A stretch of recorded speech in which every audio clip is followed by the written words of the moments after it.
Hello, hello. Welcome to another episode of Be Open and Authentic with Rohit. Today we have Googler in home.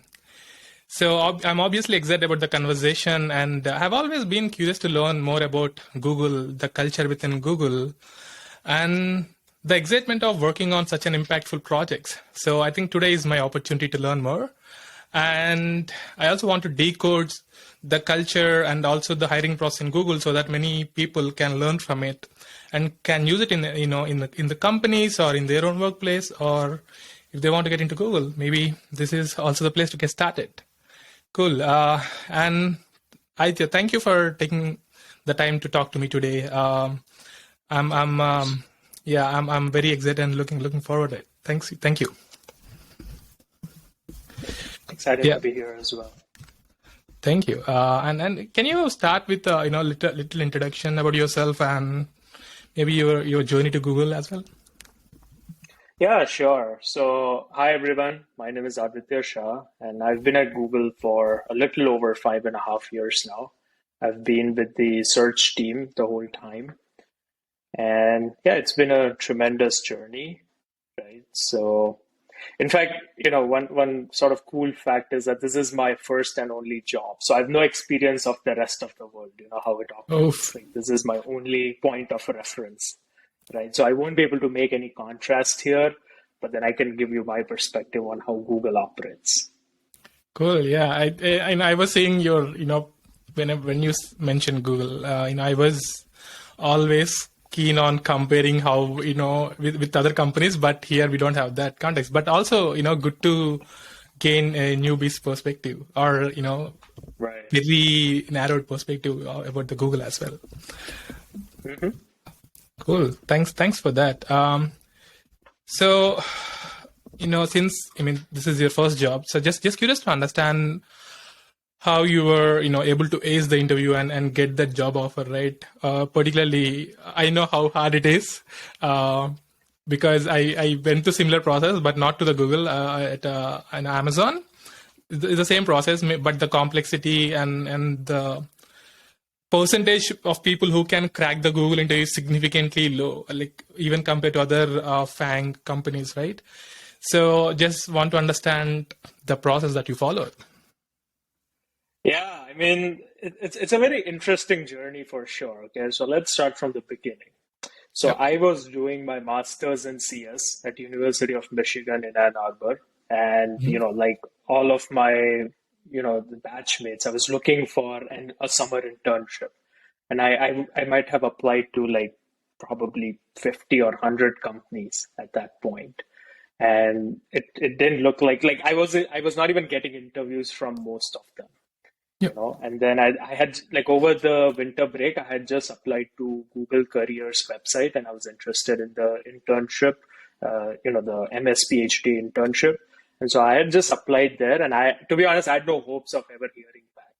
Yep. And on my part, like one fault was I didn't think of getting a referral from one of my seniors, unfortunately. I should have done that. That would have made the Yep. process a lot simpler, but I just didn't remember to do that. And then I remember, like in January, I got this email from Google that they are coming to campus for recruiting and they would love to interview me. And that was Oh, nice. obviously like, growing up in India, obviously, like, Google is one of those dream Yep. companies to work for. It was an amazing moment that, okay, they want Yep. to at least interview me. When I was not even getting many interviews at that point. Now, one thing to know about Google is that they're notoriously slow in their hiring process. I think that's true even now. Okay, they're very slow. I don't know why. It's just the way that the process is set up, Yep. right? And so I remember they came to the campus sometime in February. We had like two round of interviews on campus, and they went. I think they went all right. They were pretty nice, open-ended discussions, some algorithmic, like TSA type problems. And then I remember that my recruiter reached out and he said that, okay, maybe one of the interviews didn't go as well as I thought it did because they needed one more round to get the final signal on hire or no hire. And so at that point, they did two more rounds of phone interviews. And then finally, they said, okay, good to go. Okay. Yep. Now the hiring process in Google, especially if you go by the internship route, right? is just clearing the tech interviews does not guarantee that you'll get an internship. Because what needs to happen is, like, after you clear the tech interviews, you're put in this pool of candidates looking for an internship, right? But then there is this team matching phase, which needs to happen before you are extended an offer. And by this time, unfortunately, it was middle of March. So I was quite late to the game. Like, a lot of the summer internship positions had already filled up. Like, I was a graduate student instructor at the time, and the course that I was GSIing for, like, it had an undergrad instructor as well. So it was like a guy in his fourth year. And then he had already gotten an internship in Google. And so when I mentioned this to him, that I cleared the tech rounds, but I'm waiting for the host match, like, at some point, he also was a bit, he was like, okay, maybe it's too late. I don't know. Because I heard from my host that, like, pretty much all the positions were filled up. Yeah. And then I had worked, like, I had taken this course on parallel computer architecture during my master's. And so some of the projects that I did there, apparently it gelled very closely with one of the intern projects that they had available. And so that host reached out to me and said that I looked at your resume and it looks like what you worked on, like, kind of your project for that course is very similar to what we are working here. And so if you are interested, we would love to have you. And I'm like, okay, this is great. Because, yes, finally, it was like almost a perfect match. Yeah. It was pretty nice. And by this time, it was almost April. So at that point, like, I think the remaining few positions were being filled. Yeah. And this was in the cloud team in Wisconsin, Madison. Oh. Okay. So it was not in the Bay Area. There was a very small office in Madison. Like, when I interned there, it was only about 55 people. Wow. Okay. Now, a fun fact, right? So Google is known for having its free food, right? But you only get a cafe with a chef if your office has more than 150 people. Like, you still get free food, but then you don't get a chef. Okay. And so in that office, they had a contract where somebody would cook and they would deliver the food, like, fresh. Like, it was still hot, but they would deliver the fresh food to the office, and that's how your meals were served. So that's like a cool, fun fact there.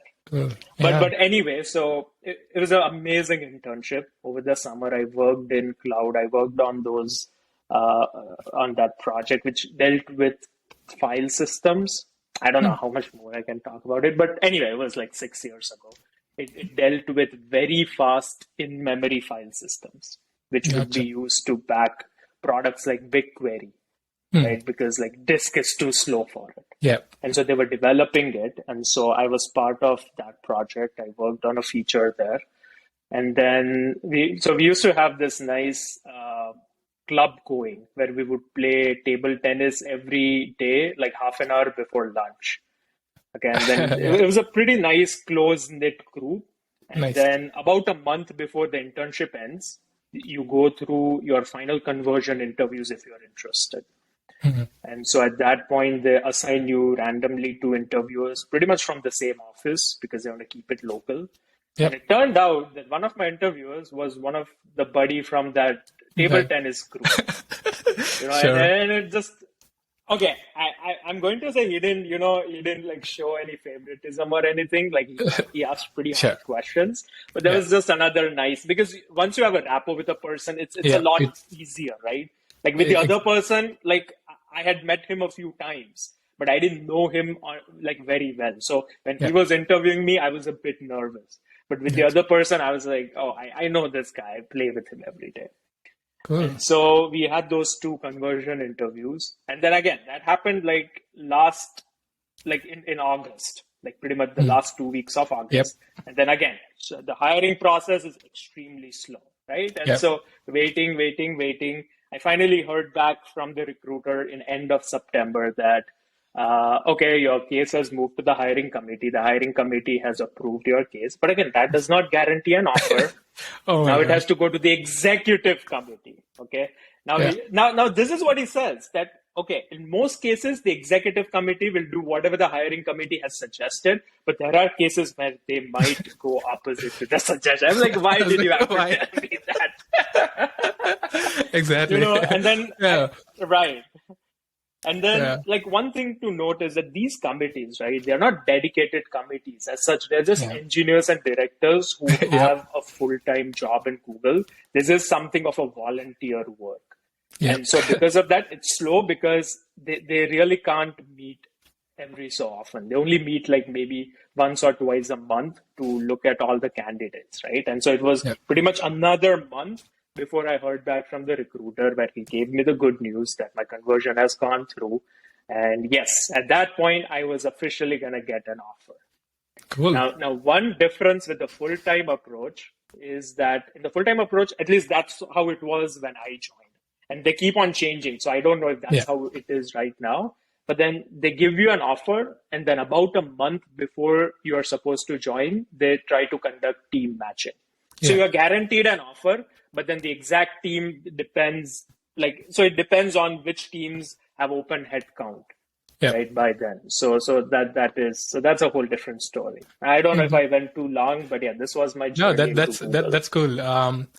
And the interesting part here is, I think that's the only company that you applied and interviewed for, or not applied, just interviewed for, right? Did you interview for No, many I other mean companies?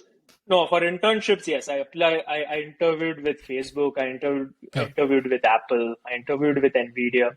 It didn't happen gotcha. anywhere, unfortunately. Yeah, Yeah. makes sense. And I think normally as an international student, I've seen people applying for like 500 or even 1,000 jobs. Oh, So absolutely. yeah, Yes. so and it's very interesting that your project on resume played a role in getting the offer, because that at least at big companies, I don't think that happens normally, because I mean they just allocate you to a certain team, or they just pick some they don't really dive deep into the resume to pick candidates, at least as far as I have I, seen.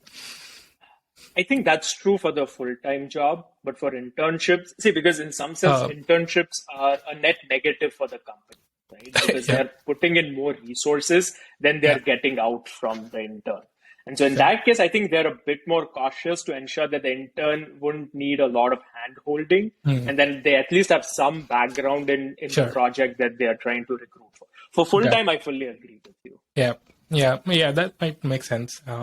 But getting an offer in March or April, I think that's too rare, because even my brother, he got an Amazon offer, but he got into the pool in December, but he couldn't make it to the final list of candidates because they're already full.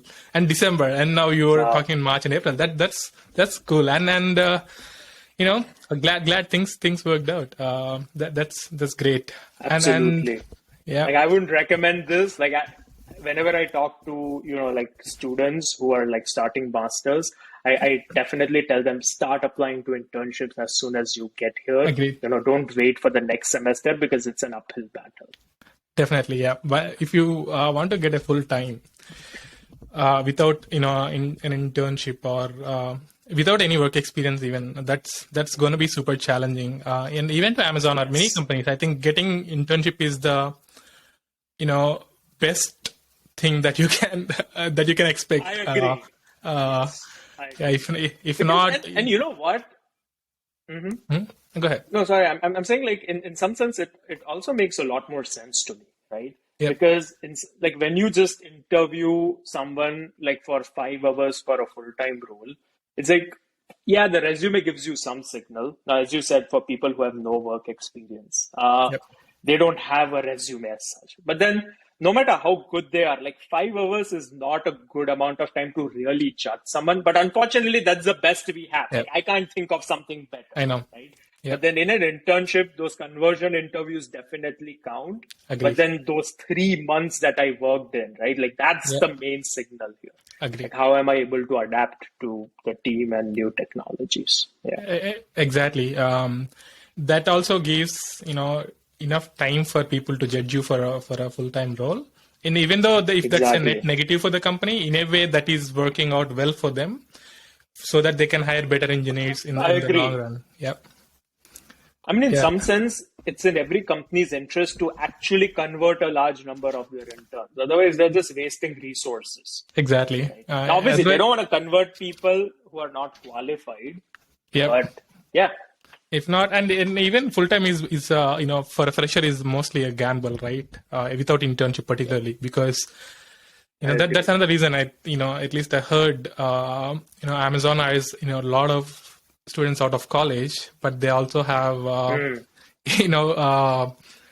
this process called performance improvement plan that they go through if they don't perform well. Because I see.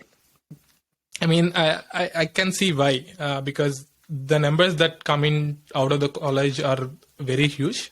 So, and most of them may not even have internship experience. So I think there is good churn rate at that level. And I kind of understand why that happens. Cool. And then coming to the interview process, right? So you said, a couple of DSA questions, but that might sound simple, but that needs a lot of preparation and practice. So how many hours did you put into it, and what was your, learning process or the resources that you used?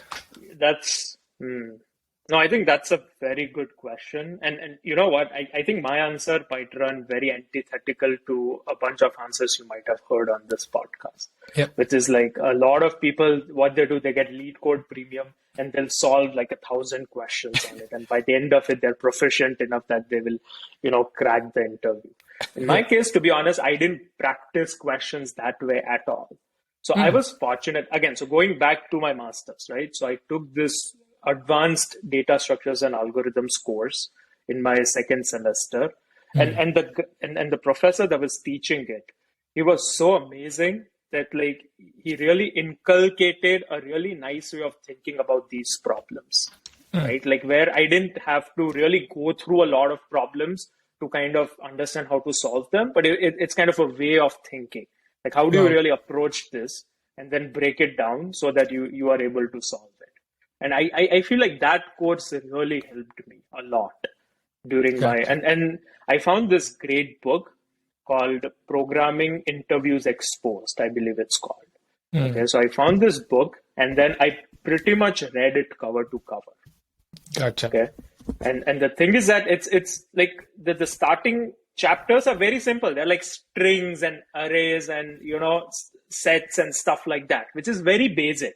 Yeah. But then I personally found that before an interview, just reading the whole book, I mean, the book is I think it's like 200 pages. Yeah. And then if you already know it, then you can read it like very fast, cover to cover in a day. So that was my ritual back then. Before any interview, I would again read it just to refresh, even though I knew it. But this is just to keep everything fresh in my mind, like all those concepts. And so my approach has always been foundation building. It's not about solving N or N plus one problems. It's about, is the foundation strong enough that I can attack any problem? That's been my, my approach to this whole thing.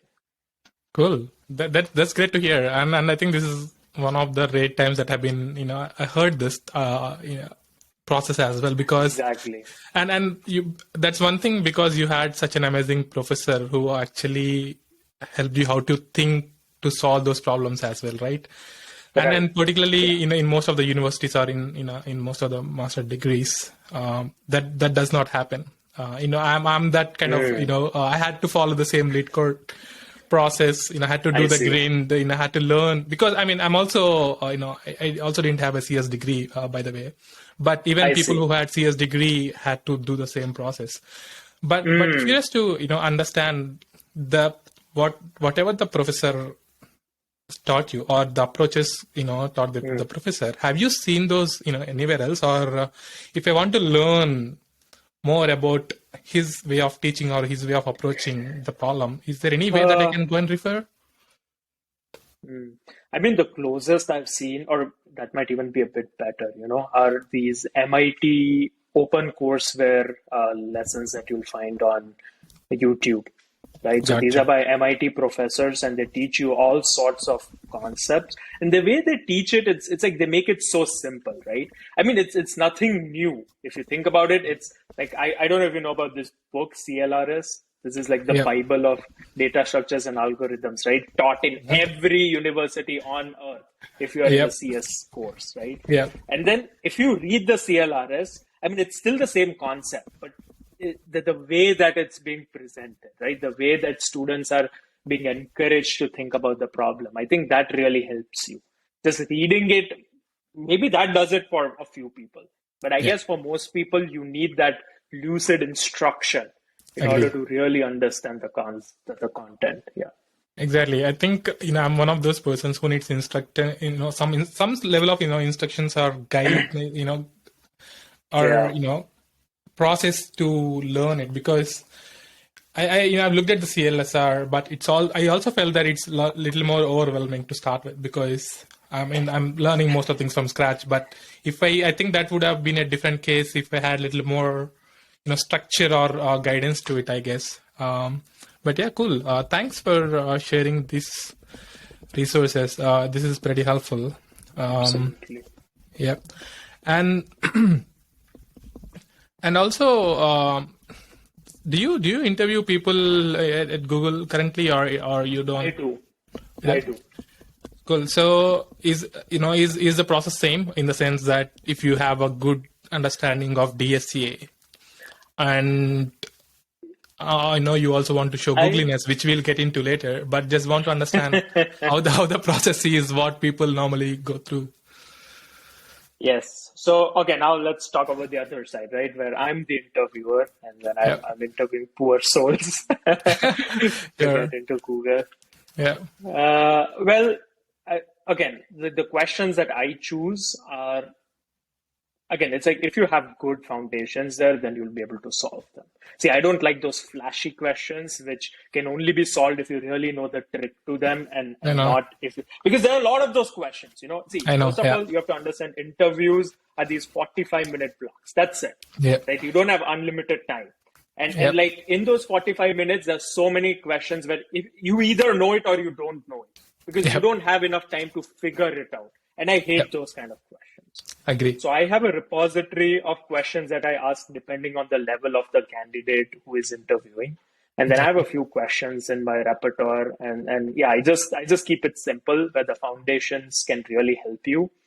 That's another thing which I've seen. It's like there's this reputation of FANG companies that the problems are always going to be very hard. I know. And so I've seen people trying to over-engineer the hell out of really simple questions, where the concept itself is very simple. You're supposed to look at a set or a vector, and they're thinking of, okay, maybe I should construct a graph here. And I'm like, what are you doing, man? There's no need for constructing a graph here. You're overthinking this. True. But if it's Google, I think I'm supposed to use graph here. Yeah.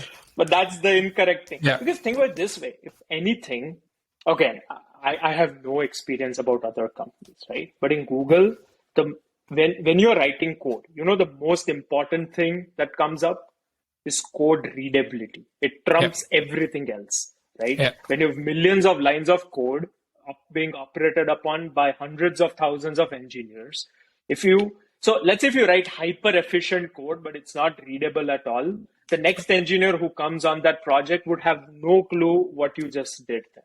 Yeah. So readability trumps everything else. Yeah. Then the next thing is obviously efficiency. You have to keep it as simple as possible. Like if you over-engineer that, because at that scale, it's literally thousands or if not hundreds of thousands of dollars. Yeah.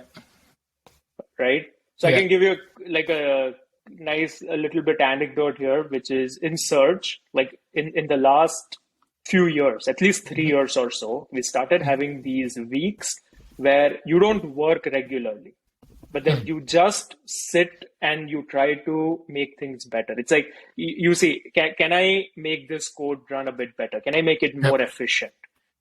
Can I cut down this unnecessary code? Because this code is running on so many machines that even a 0.01% improvement translates to a lot of actual dollars. Yep. Right? In terms of both the capacity, and as well as the running and operational costs. That's nice. Yeah. So again, sorry, getting back to the interviewing part. So my point is that my advice to people is always keep it simple, but I would also caution them. So Donald Knuth, right, the famous CS scientist, like computer scientist, he has this really great quote that the enemy of like sort of perfection is like premature optimization. Or sorry, actually the quote is the premature optimization is the root of all evil. Sorry, Yeah. that's the actual quote.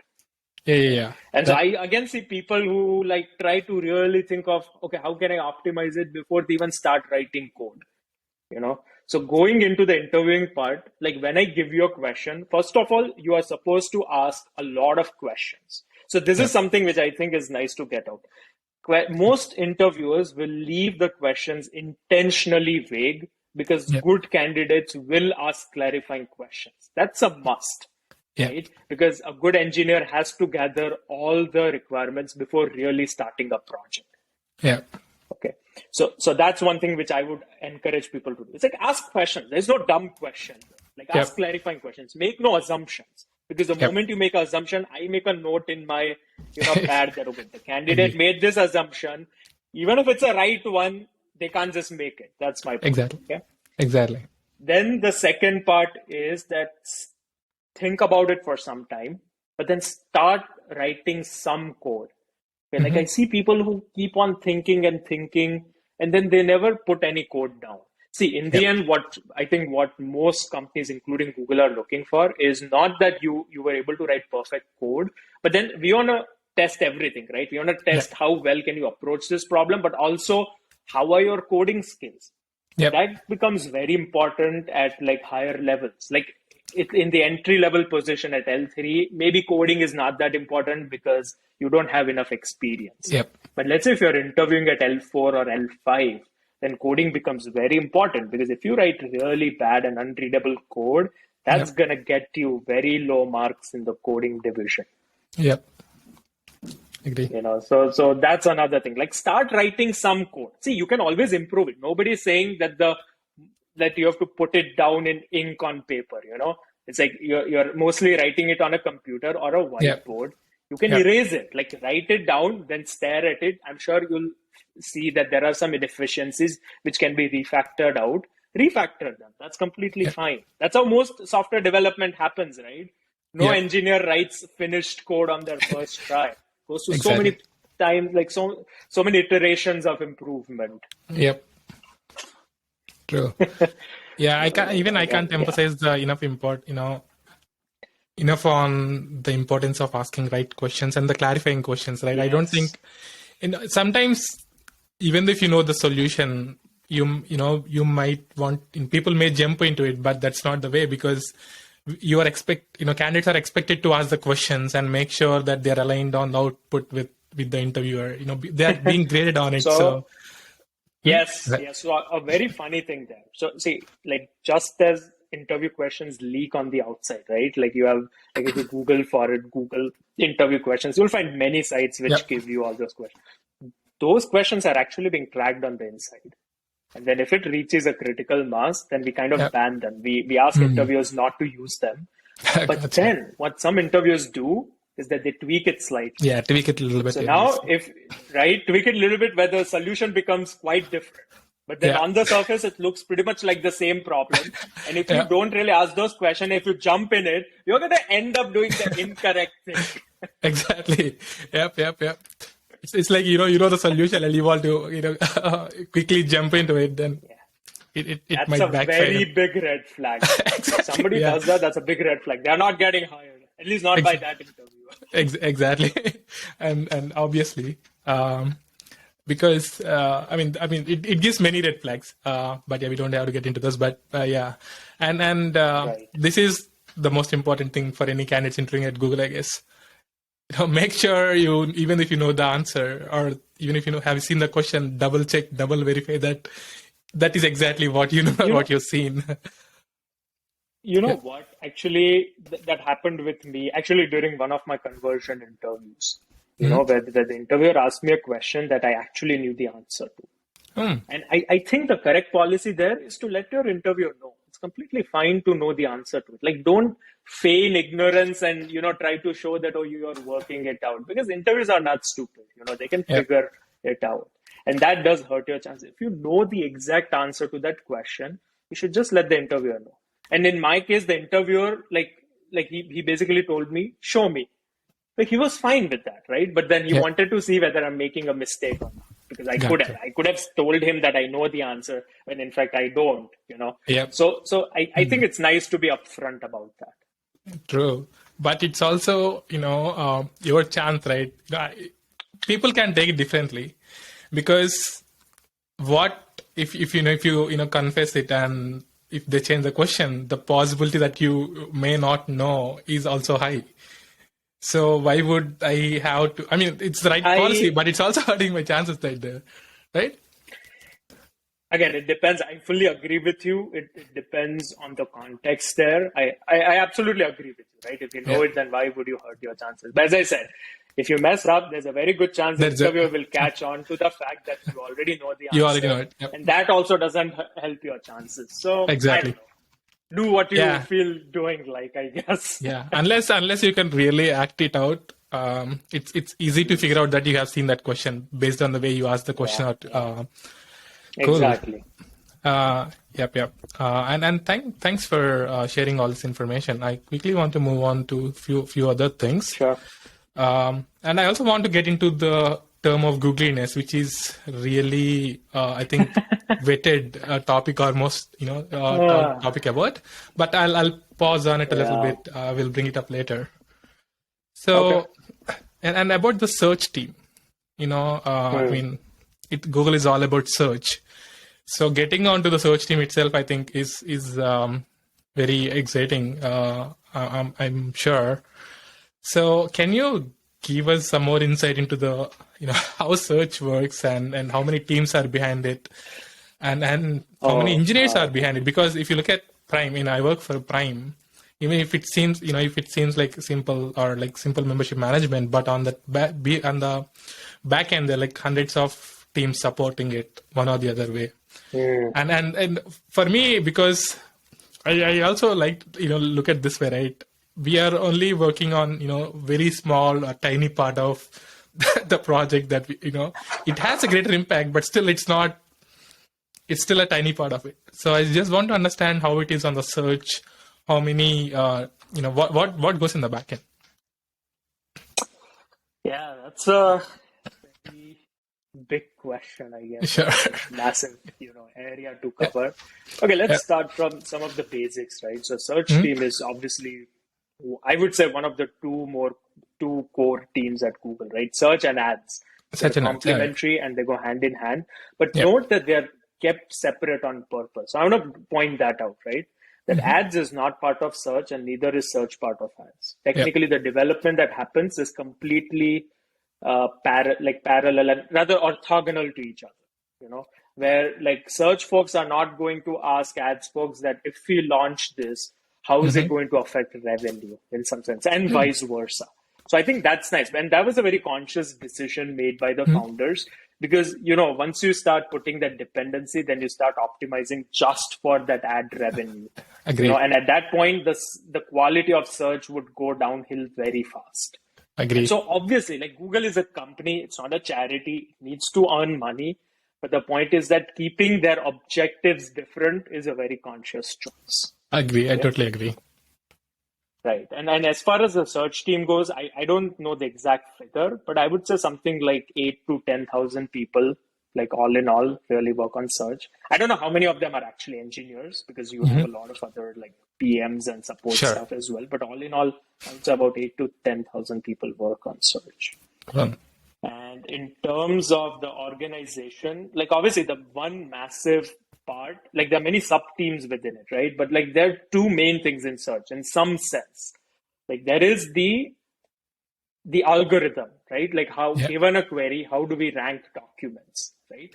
And then the second part is the whole of infra, which enables you to do this at this massive planet scale level, planet scale essentially, because you have to serve. I think the latest search QPS was in the millions, right? So when you have to handle like millions of queries a second, you have to really be careful about that. And in some sense, like some teams are a confluence of these two, where let's say if you have a specific feature in search, they would drive the development of the feature on the algorithm side as well. And a part of the team would also be, responsible for the infra and the serving as well. There's some dedicated infra teams as well, and all they do is ensure that all the components are behaving. And then you have your reliability engineers, right, whose whole job is that search should never go down, right? I think that's something of a distinction which Google, I believe, has. Don't quote me on it, but I don't think it has really went down globally ever. Like there have been specific regions which have been hit. Sure. Globally, Google.com has never been down. And in fact, this is why it's an epithet, right? That if you want to check if you're connected to the internet, you go to Google.com because you know that Google.com will never be down. Exactly. If you can't connect to the internet, then it means your internet is something is wrong with your internet, not Google.com. Agree. Okay, so I think that's managing that is a big challenge. Sure. So it's the infra team and obviously the algorithmic part of it, and also the ads. Right. I mean, ads is a separate entity. Cool. Yes. And how does obviously a lot of effort goes into indexing or yes. I mean, yes. So no, go ahead. In some sense, indexing. Yeah, sorry. Finish your question. Go ahead. Okay. So like in. Okay. So indexing in some sense is again a combination of the two, right? Because you need to first, like websites and web pages come in all sorts of flavors.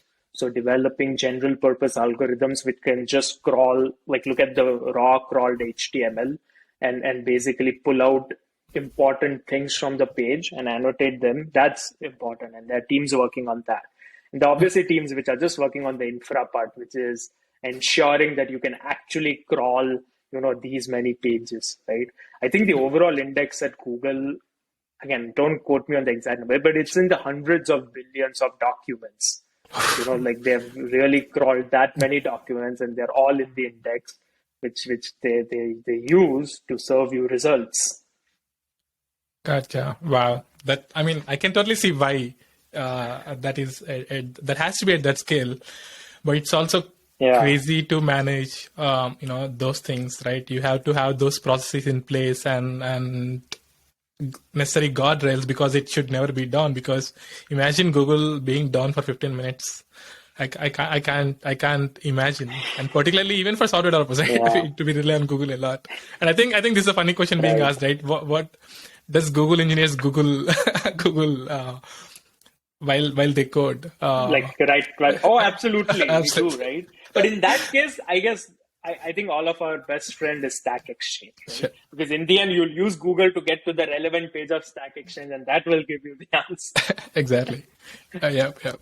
So that's a funny part. Yeah. Cool. And can you talk a little bit about your team, what your team does, or what has been your role so far? So again, like I don't think I can talk to the exact specifics, but okay. So the team that I work on, right?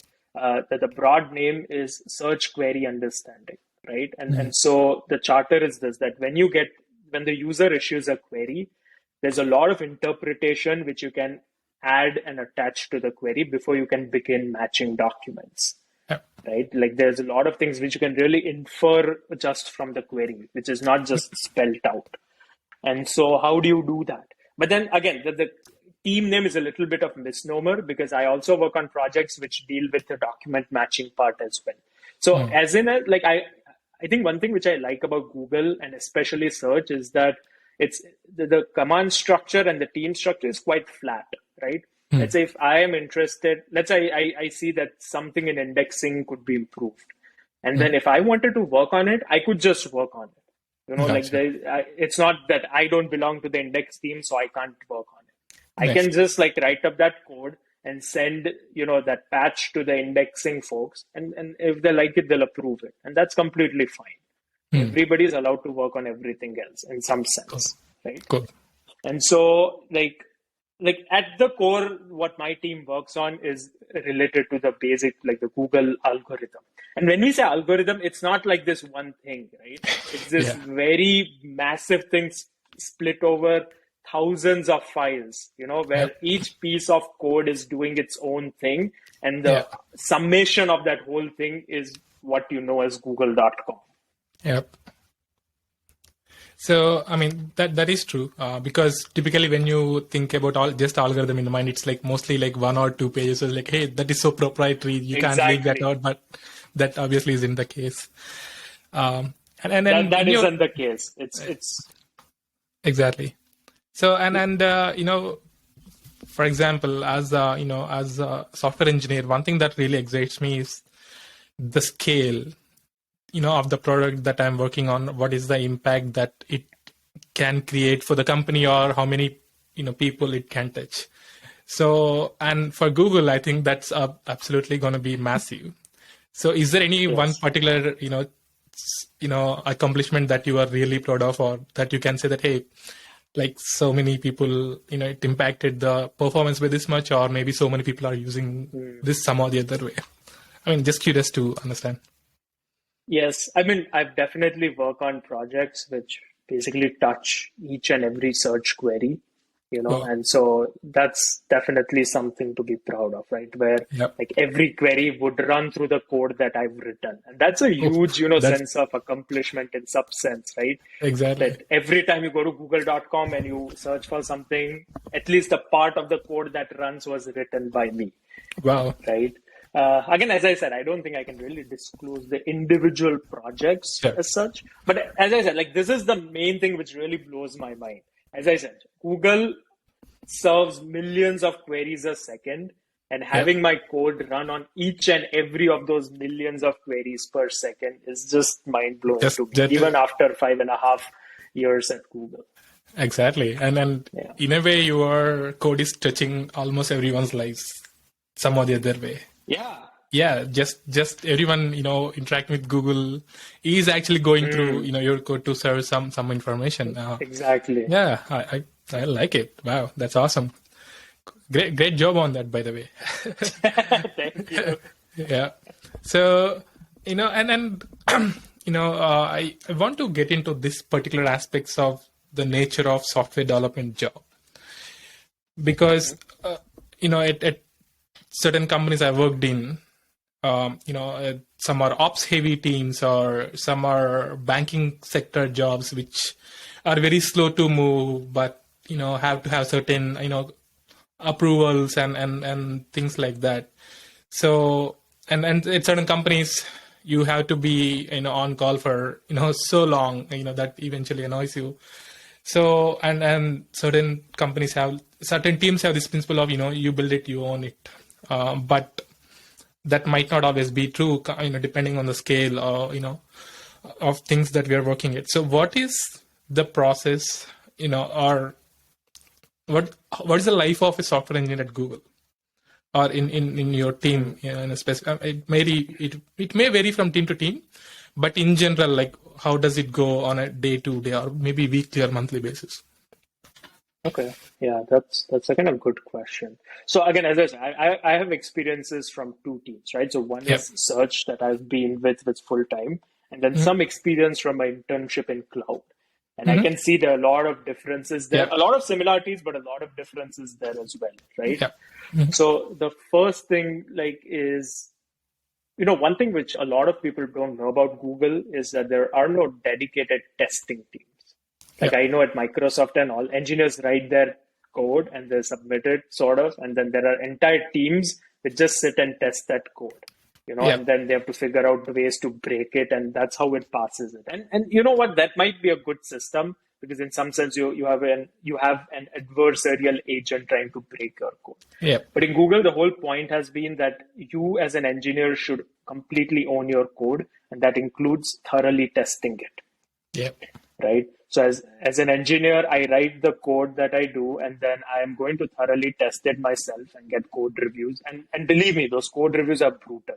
Even after Agreed. 5 years, I still get tons of comments. It's not like, it's like, oh, this guy's been here for 5 years, just rubber stamp it. Not really. Yep. They're going to pick it apart and see if you can make it better.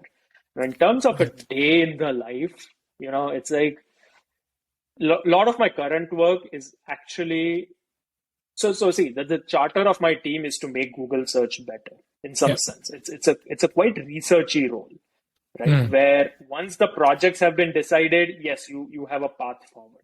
But then Yeah. after one project concludes, there's just this time of exploration Yeah. where you don't know what you're really looking for, you know? So we have this internal form, like a Google form, where any engineer can put in instances where they think Google search performed suboptimally. Mm. Okay, so we collect those examples because we want to know where people are, being unhappy.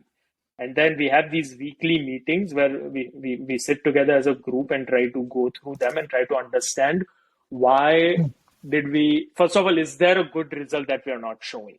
And if so, why were we not able to show that? And Yeah. if then there are some queries where Google, one thing that people forget is Google is a search engine. Yeah. None of the content that we show belongs to us. We didn't create any of the content, right? Sure. It only shows content that other people have created on the internet. And so sometimes it just happens that queries just don't have a good, page that you can show. There's nothing you can show. And so how do you really handle that? Yeah. I think there is this statistic that about 15% of queries that Google's.com sees every day is unique. It has never seen that in its 20-year history. Wow. I mean, very similar queries, but that, that permutation of words has never been seen before. Wow. That figure is something like 15%. That's huge. So it's a tough job, People are really creative at asking Google things. And then we have to make sure that we are able to adequately answer that, Yeah. So coming back to my job. So as I said, it's a bit researchy. So, the project that I'm working on right now, there's a lot of prototyping happening. Like we're trying to, let's say, improve the algorithm on some aspects. And so there's a lot of prototyping where we're just brainstorming ideas. And at this point, it's more like, throwing mud at the wall. Like we'll throw a lot of mud at the wall, and in the end, we'll kind of see what sticks. Now, obviously, it's being done in a bit smart way. It's being done in a very data-driven way, where you try some change and you see how it's going. And if it's not going, you abandon it. But if it's showing promise, then you figure out where didn't it perform well. Then you try to tweak that until you reach a good enough state where you're happy that you'll go for a launch. Gotcha. Makes sense. And it's interesting all the prototyping happens, and I think I also like this idea about the form to see where, how you can improve or where you can add value. I think that eventually can convert into a project, right? That's cool. Exactly. So in terms of the on-call or ops heavy works that you have to do as an SDE, I think which no one can avoid anyway. Particularly since, I think you build it, you own it, so you have to write the test case and all of the things are fine. But in terms of the supporting your team's infrastructure, I think you said Google has this reliability engineers. Are the ones responsible for all this on-call stuff, or you have to do some part of it, or if yes, how does that work? So again, that very much depends from team to team. There are certain teams where, so reliability engineers, all they kind of look at is the binary crashing or not? How is the traffic behaving? Like if the traffic is coming to a data center and for some reason, some of the nodes of, like, let's say some of the machines are being thoroughly saturated while others are not.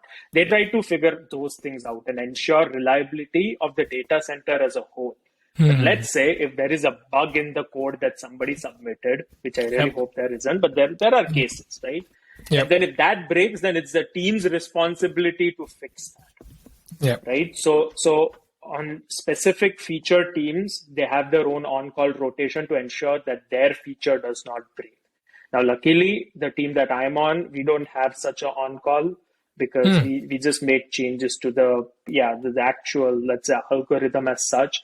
And at least we are not responsible there, right? Gotcha. So there it's just more like, is the binary crashing or is it running? That's something that the reliability engineers take care of. Oh, okay. Good for you then. That I think that saves a lot of time and effort and all headaches. Yes. Cool. And how was it in your previous team? Or go ahead. You were saying something. In internship? Yeah. you might not have been in the on calls, but how Yes, was it for that particular team? yes. The team definitely had on calls because, as I said, it was this file system team. And Yeah, so, I mean, okay, they didn't have any external clients, but they had back internal clients, right? Like there were other big products which were relying on this. And so I remember they definitely had on calls. And if something broke, they had to get on it and fix it because it's cloud, right? See, Yep. in search, if let's say if something breaks, then, I mean, it's bad, but in my opinion, it's not as bad as a cloud feature breaking because Yep. there you have the whole enterprise involved and like they get upset, right? And rightly so. They're paying lots of money to Yep. host their services on Google. Like it should never go down, right? Yep. So I think there it's a little bit more critical. Yeah, definitely. Particularly if you look at, Netflix is completely on AWS. So if something goes wrong in AWS, you're also taking away Netflix revenue there. Yep. There you So go. and the responsibility is a lot more higher in clouds. And yeah, cloud teams actually really struggle with it quite a bit. Um, but yeah, cool, good to know. And when it comes to the innovation part of it, right? Or in the sense, being creative part of it, maybe the job, like maybe the services that you want to build, or some cool project that you want to do. You said it's all open, but is there any specific Yes. process that you follow, or like how is it normally? I think that's something which I also feel like in Google, there is no clear set, norms there, to be very honest. It's very team dependent. And I think people are just encouraged to do their own thing. Like one thing which I would note, at least in search, right? You have really common concepts in software development like agile and scrum and all that, right? In Yep. search, we don't have those things. There are no sprints or some such thing. You Nice. just take your time and you do it on your own, like there are Yep. no strict deadlines as such, right? You just want to Yep. make sure that whenever your code reaches production, it's good. Yeah. And so I think the same thing can be applied to the innovation part as well, where it just depends on the engineer themselves. And I don't think there's really a strategy there which the teams follow, right? It's just Gotcha. like, I mean, there are certainly some things which help spur it, I think. So Yep. we have these various, let's say, paper reading groups, in fact, in Google, Mm. where it's a different group of people and they'll just get together once a week, if they have something to discuss, where one of the persons will present an interesting paper that they read. And then Mm. they'll try to go through like what was really written in that paper. And then towards the end, they'll try to brainstorm, like, can we really apply this to search or any other product? Right? Nice. So that kind of spurs innovation. Because let's say if I have not read that paper, but if I attend that meeting and if I look at the presentation there, that might spark an idea in my mind, Yep. right? And so that dissemination of information definitely helps. Similarly, we have kind of weekly, I mean, not quite weekly, but we have these presentations where, like, especially for cross groups, right? Where a Mm-hmm. group will come and present what they're working on to a slightly like unrelated group. I mean, they're Yep. still all part of search, but they're not Yep. directly associated with that feature. Like if they've done something cool recently, then they'll come and they'll present that. See, this is what we worked on, this were the challenges. And then towards the end, they'll try to brainstorm, okay, can we really apply these techniques to your team? And this, Yep. in fact, happens a lot between search and Google research, Yep. right? Where Google research will develop all these cool new, let's say, language models. Like I'm sure you must have heard of this MUM model that they launched, Mm. um, multimodal model that they launched, I think, sometime last year. And so Gotcha. that came out of Google research, right? Where Mm. they trained this massive language model. In fact, it was trained in conjunction with my team. Like few folks from my team actually worked on it. But then Gotcha. that's I guess how innovation happens behind the scenes. It's just by cross semination. Yep. Collaboration Right. I've and actually yep. seen right. I've seen a bit opposite in other companies where like projects are very siloed down and there's basically no interaction. I just feel like this open culture is really nice because yeah, like yes, Agree. there is on some sense you are increasing your surface area of attack, right? Like let's say leaks or stuff like that. But on the other hand, the innovation pace can really be exponential. Exactly. That's the benefit of being, a little bit open, and collaborative across other teams, across the company, right? Because Right. innovation can Exactly. come from any angle. So, and also, how does this process work? Like, let's say I want to, work on some cool project, or I want to propose something to the leadership, where they need to approve, or, things like that. So how does that work? Because, the reason I ask is, at Amazon, we have certain process like PRFAQ process, or we need to Okay. write like 6-pager, in the sense, I mean, Oh, I see. Right. depending on the scale of the project that we are Mm. proposing, we have to, do certain process. We have certain process and mechanisms in place that we follow to Mm. make sure that that is being vetted thoroughly, and things of that nature. So just want to understand whether you I have see. anything in Google Ye- like that. Yes, I mean, not quite that much, but okay, here, like, let's go through a hypothetical where I have a cool idea and I want to work on that, right? So I would first approach my manager and I would basically pitch him or her this idea that, okay, I have this idea. And even before I do that, see, Google is a very data-driven company. Okay. Mm-hmm. In the end, what matters are results, like the Yep. data itself. So if I have Yep. an idea, obviously I would have toyed with it a little bit. I would have some proof of concept, some prototype, very Yep. hacky, very small scale, but some Sure. encouraging results. Then I'll go to the manager, and the manager will look into it, and they'll and if they like it, then what happens is we call it a bullpen presentation, which is Mm. this presentation to the search leads, because it's like a bullpen.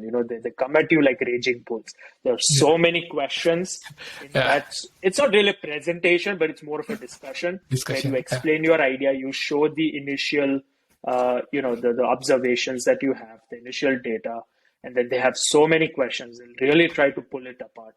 And Yeah. then if you kind of survive that, then you get the go ahead that, okay, this can become a formal project.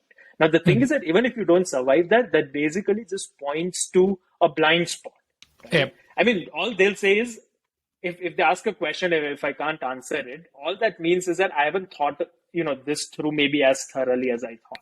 And True. they'll basically ask me to come back when I have an answer to those questions.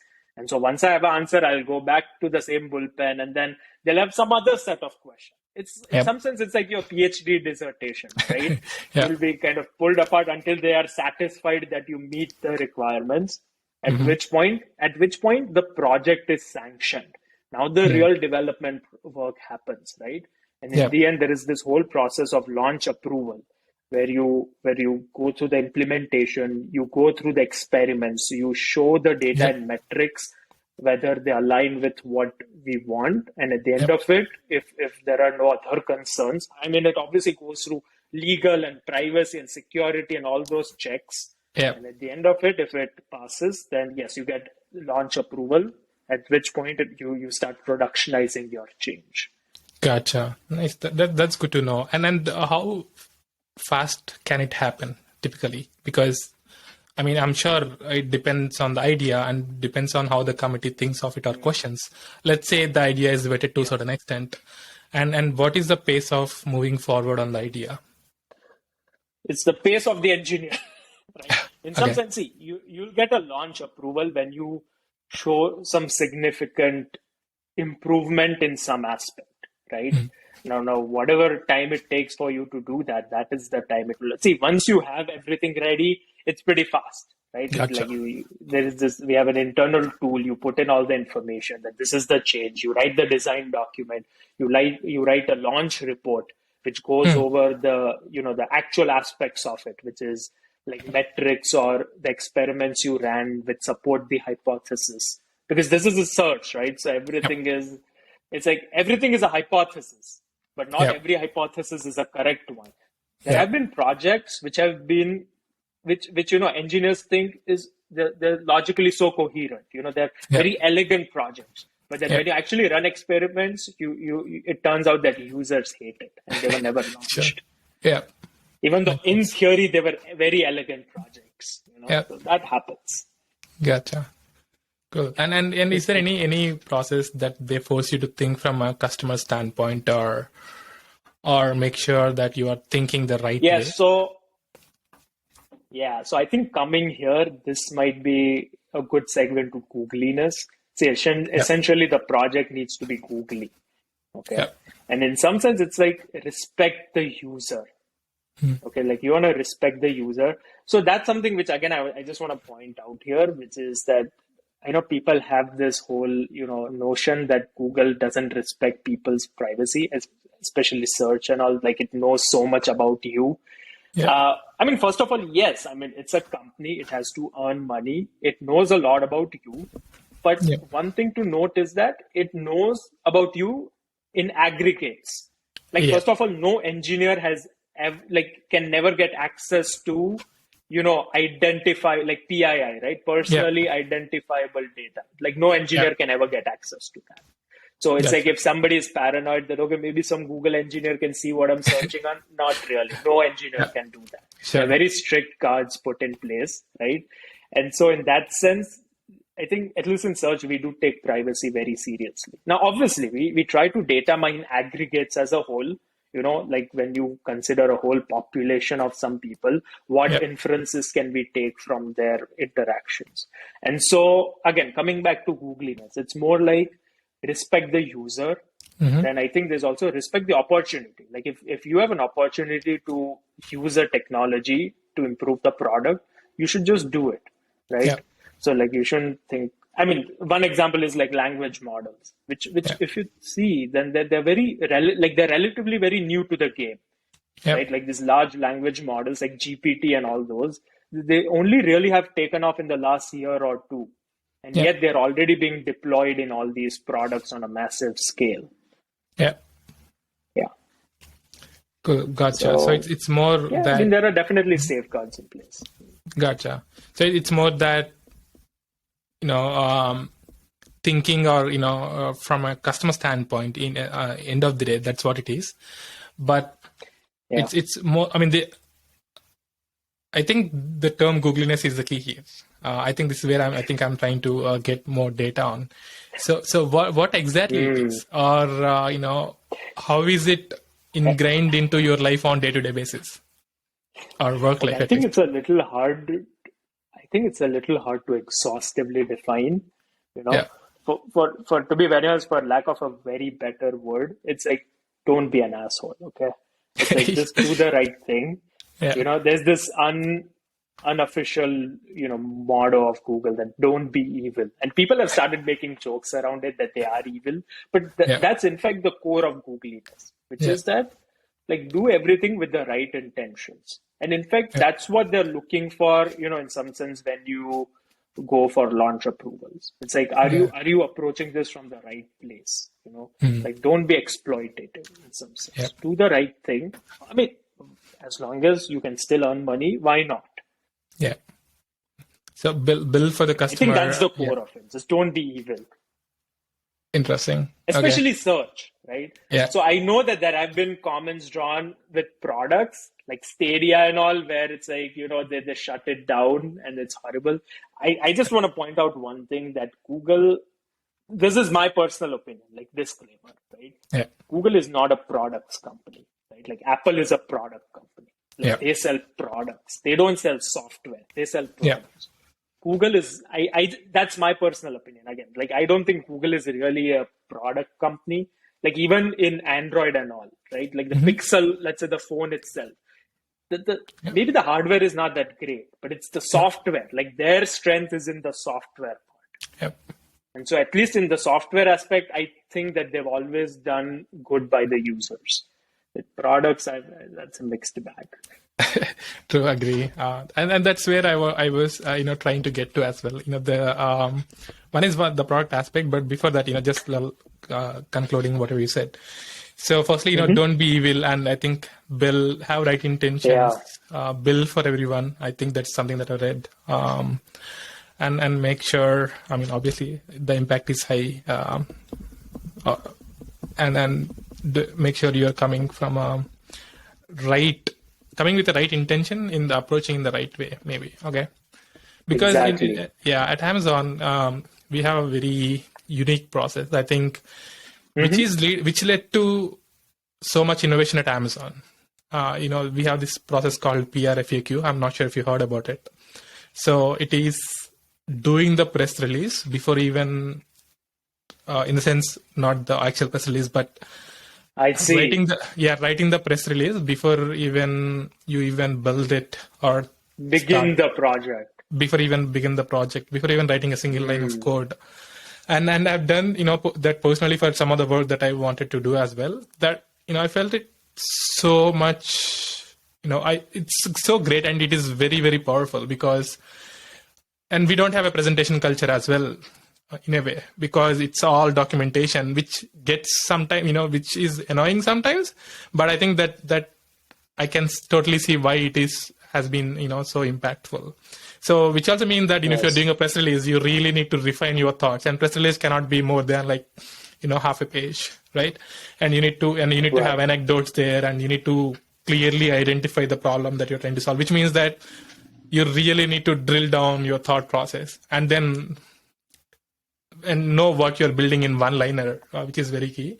And then everything is from, these leadership principles, right? Which most people kind of joke about, because, those are, very powerful, from a company standpoint, may not always be from developer or employee standpoint to a certain extent, but from a company standpoint, that has been, great. And particularly, and after the PR release, and then there is this FAQ, and this is a very exhaustive list of FAQs they need to return, and you need to think from multiple stakeholder point of view, customer standpoint. You can, for example, if you just take a single product, you can at least cite like 100 FAQs, just because you have multiple stakeholders, multiple products. So, which means it is very exhaustive and very draining to write it, but it can lead to so much, clarification for all the stakeholders involved. And I think that is also, and that gives you a little more data that you need, and also, fastens up the pace of innovation eventually. So which has been great. That one thing that I really observed at Amazon, or one thing that I really like about Amazon, in this particular aspect. So and I can see that. Yeah, that's pretty cool, and it makes so much sense, but it's also not easy, because and we have a certain trainings on how you want to write the PRFAQ, and 5 whys, and from a customer standpoint, from multiple stakeholders, and even from customer standpoint, you have like there is all things that you need to cover, which is very amazing. I think it deserves, another one podcast that I might have to do. That's still due on my end. But yeah, so and the reason that I want to drill down on the innovation is one thing is, it has been such a great company, Google, and want to understand how things are done, internally, so that we all, everyone else can learn from it. And the second point is, I'm also not, in a way, too happy with Google's innovation pace, because if you look at any company, right, particularly Amazon, if I maybe even if I own the Amazon, I wouldn't expect AWS to come out of a retail company. You see what I'm saying? Because AWS is such a cloud-based company, you really need to have such an open and innovative mind and processes in place to spin off a cloud company altogether, right? And now it's like almost, it will reach to $1 trillion company at some point, not just Amazon, just the whole cloud business altogether. Yes. So, and when it comes to Google, I haven't seen something like it from Google, and even the products that I use, Google Pixel or Google Buds, are, I would say half-assed. I'm such a Google person. I really, I think I have most of the Google products that are released. So, and I think innovation has even gone down, right? Because even, maybe self-driving cars, it has still been so slow. I think they're just coming out in few cities now. But just curious to understand what's your take on it? Why is innovation so low? What are you guys doing? I'm just kidding. So that's what I'm saying. Okay. No, I know. I fully agree with you there. So see, there is this innovation that you can see from outside, and there is innovation that happens internally, and they're very different things. The internal innovation is very important, but then the customers don't see it explicitly. Like they know that the product has improved, but they don't see it explicitly. Sure. So let's talk a bit about that. So going back to the cloud thing, I personally agree. I think that was a big missed opportunity, right? Like Amazon, like I think when Amazon started cloud, I believe at that point the most, like Google had the most compute power of anyone on the planet. I know. I think it was something like that. Okay. Yep. And it's like Amazon was selling just books at that point, and they thought, we have some extra computers lying around. Why don't we rent it out to other companies? Right? Like Google could have very easily done it, right? They built this massive data centers, but I guess they were just focused on building the search business that I guess, see, again, I was not around then. I can only speculate. But yeah, at least in the cloud space, it's like Amazon has such a big lead and they have such a foothold in the market that I guess even from Microsoft or Google or any other cloud provider, it's kind of hard to really break ground, right? And I don't think there is such a radical feature that Google might be able to offer that Amazon could not eventually, kind of, because it's all software, it's pretty open. Exactly. Okay? Exactly. So, okay, so cloud, yes, missed opportunity. But let's talk about the other ones. Like, let's say you talked about Pixel, right? As I said, Google is not a hardware company. It's not a product company. But then if you look at the innovation that has been happening in Android, I think that's amazing, right? Like Android runs on something like 3 billion devices in the world, right? Nothing comes close to that, right? You take this piece of software and in some sense, I mean, Android is the Windows of mobile operating systems. Like Windows Mobile was not, but Android is. And it's like it has to run well on $1,000 smartphone, but it also needs to run well or decently well on a $40 smartphone that you can buy in India. Like Android is almost just as powerful. And building something like that also takes a lot of innovation. I think there has been a lot of innovation in recent times, especially in Android, in like computational photography, right? Then you have like battery life and protecting people from malware. I mean, this is also innovation, but in some sense, like let's say if you use it on a Google product, and if let's say the hardware doesn't match the software, then you might feel that it's a suboptimal experience. But all in all, there is definitely that there. Even consider Chrome, for example, right? It started in, I don't know what, like 2007, 2008, and now it's the most dominant web browser on the planet, right? It offers you so much. Like, people joke that Chrome takes up so much RAM and all that, but the security features that they've built in, it's just amazing, and that just requires that much resources, unfortunately. Same thing in search, right? As I said, we just had a paper come out of Google research 2 years ago on that language model. And then in just a year, they're basically, they have productionized it and it's being run on each and every query. I think that's pretty mind-blowing innovation pace. I agree. It's not consistent. And I'm sure that no company can do it in a consistent way. There will always be certain areas where innovation is going to be a lot faster than certain areas. And I guess that's just the nature of life. Yeah. So what you're essentially saying is there is so much when it comes to the product level, right? In the sense, product is doing great. There is so much that's being added, which we may not always notice, right? Because we take so many things for granted. Let's be honest here. Exactly. All the users take so many things for granted and obviously expect more. And now, the language, models that you're talking about, right? So it's cool. And at least I didn't realize, or I didn't think through that, hey, wow, this has been such a cool product that Google offered. Because for me, I think at least I have been a little biased, I guess. I'm approaching this question with a little more different mindset of what is something radical that Google has done, right? Because, okay, you improve this product, that's great. And, Android has been great. There is no doubt about it. But what is some new market that you created? Because I see, I think that I'm coming from that standpoint, but I totally agree with you in terms of the product improvements and so many other things. And I also like, all the, deep mind, all the research that's going on within. Exactly. That's crazy. I don't think anyone, can beat it, anytime soon. But why are you into, like not you, but it's not being marketized well, or it hasn't been productized well yet. Maybe we are not seeing it at the surface level. Maybe there is so much going on internally. So just curious to understand. No, so I'll give you a very, I'll give you an example which I believe is public, So DeepMind. So I know a lot of the problems that they work on are let's say they don't have really commercial applications, and that's fine, right? But like there was this kind of algorithm that DeepMind worked on. They trained an artificial intelligence to design the cooling system of a data center. And then it had savings over the traditional system that was being used.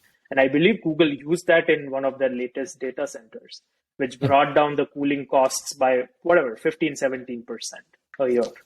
Gotcha. So it's like there are some applications. And now that is not like, it doesn't have widespread implications where it's not a new product or a new market, right? But there's definitely this cool technology being applied to improve efficiency somewhere. Yeah. Right. Yeah. So I agree. I think you are absolutely right. In terms of products, like if you think about it from a product perspective, maybe you're right. But if you just talk about the software improvements of existing products, I think there has been a lot of innovation which has gone on there. Agreed. I think it, along like so many other users, I haven't been like clearly, consciously noting it. I guess, I enjoy all these features. I enjoy, really. So, right. So let me give you one more example. Right? Sure. So in search, like the MUM model, which I talked about, this multimodal model, one of its, really core strengths is that it can. Okay, so up until now, the language models, they only like take in text and they can, let's say they can understand text, right? So queries are text, documents are text, and matching them in some sense is in the textual realm. But then nowadays you have a lot of images, you have a lot of videos, right? You have YouTube and then you have TikTok and all those videos. And this is a model which was trained. It's multimodal. So it can not only match queries to documents in the textual format, it can even understand images, it can understand videos, and it can better match those queries to those results. And I believe that's pretty innovative, right? Oh, that is, There are completely different forms of media, and trying to make sense of them on the same footing is very hard.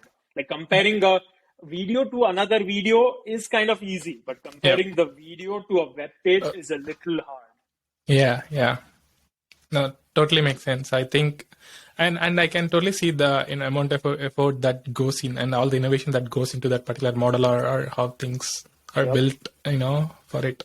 Cool. Yeah. I mean, that makes sense. Thanks for, being a little more open about it. I know we are also, No, I mean, this is... Right. This is all public information, so I think I can say that. It was actually announced by Sundar Pichai himself, so I'm not on the hook here. Oh, sure. Yeah. In the sense that, it's not, sometimes, some people may feel it's not, you're being attacked, is what I'm saying. So it's not, right? I'm just trying to understand that the... Absolutely. Yep. Cool. Thanks for it. I'll take a few more minutes if that's okay, to wrap up. Sure. Yeah. So, and since we are on this innovation and since we talked about, Sundar Pichai and all, so how is, I think we both may be biased, since, we are not from the same country, but what is your take on, Sundar Pichai, or what is the significant change that you are seeing in Google, due to the CEO? I mean, I agree that most of the times it doesn't affect most of our lives, and immediately or, for the most part, it's mostly at the very much higher level that we don't even, most of the times care about.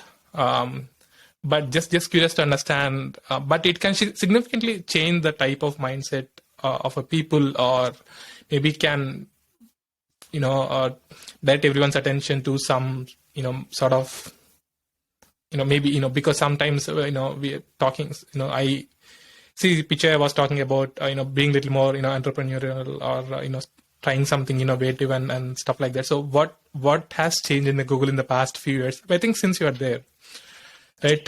Yeah. Yeah, see, technically, I joined after Sundar Pichai became the Yeah. CEO, so I haven't seen Seen the before. pre-Sundar Pichai era, right? Yeah. So I don't have any, personal point of reference there, Yeah. But one thing which I will definitely tell you is, Yeah. I think as of and like right now, I think Google has close to 200,000 people. That's a big company, Yeah. and like managing a 200,000 people company is not easy, right? Like, I Yeah. don't think anybody can really keep each and every person happy Sure. in some sense. I just don't think that's realistic, right? No matter what your policy is, there might be certain people who will disagree with you, and that's Yeah. fine, But overall, I think if you ask a random Googler what they think about Sundar Pichai, I think my hunch is that they would mostly have a positive outlook. Like, I don't think, uh, like, okay, like for example, coming from Amazon, right? Like again, like not something like too personal here, but like there were certain people who worked at Amazon who did not hold a favorable view of Jeff Bezos, right? Especially in the warehousing departments. Agree. Like, at least that's what I would see in the media. Again, Yeah. there's this very small minority, but it's a very vocal minority. So you True. hear Agree. about Yeah. them, right? Yeah. You don't hear about the silent majority, right? Yeah. But then I think similar to that, like I think the average Googler is pretty happy with Sundar Pichai. Like, there have been certain decisions which have been taken in the past few years, which have been a bit controversial to say the least. But then I think they're just a part of Google Sure. becoming a massive company. Yeah. Like let's say the culture that you can apply to a company with only 2,000 people is not really applicable to a company that has 200,000 people. Yeah. It's just not. Right? There Yeah. have to be certain changes made. And I think they were just made, and yeah. Sure. But overall, I think it's been pretty okay. Cool. Makes sense. Cool. Yeah.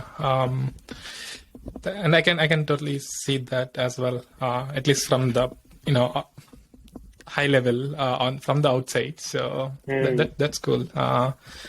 And So we have this internal. Sorry, just one. We have this internal joke around Sundar Pichai. So he often uses this word thoughtful a lot. That we want to be thoughtful. We make products thoughtful, and so it's like Sundar Pichai is thoughtful. Okay, he puts a lot of thought in pretty much any decision that he takes, and that's a good thing. Being thoughtful is good than being reckless. That's for sure. Don't be evil and just be thoughtful, I guess. That's another aspect to googliness, maybe. Yes. Yeah. I mean, and again, like no matter what you decide, you can't keep everyone happy. There'll always be this faction which will be unhappy by whatever you decide. Agree. You just have to live with that. Yeah, that totally makes sense. Because I mean, it's with anything in life, you can't make everyone happy. Yeah. Be a CEO or be just in the family or right.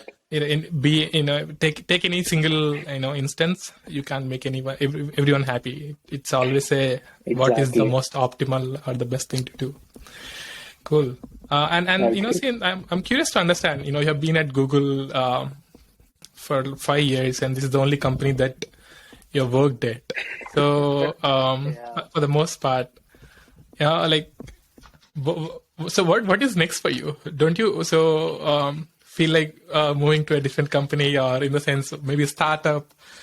Because I think startup is the next cool thing for most Googlers. That is true. I mean, but see, my perspective is also like, see, right now the job market is quite uncertain, right? Sure. We are in, like, the waters are not calm, right? There's a lot of turmoil in the waters. And so at this point, like, say, startups are nice. They can be very rewarding. But then on the other hand, they also come with a ton of immigration issues, right? Sure. See, I am a person on H-1B visa, right? And so considering that and my family, like right now, see, like the work that I've been doing has been pretty exciting, right? Yep. It's not like I've been working on the same project. I've worked on multiple projects over the years, right? And as of right now, I'm pretty happy with whatever work I'm doing.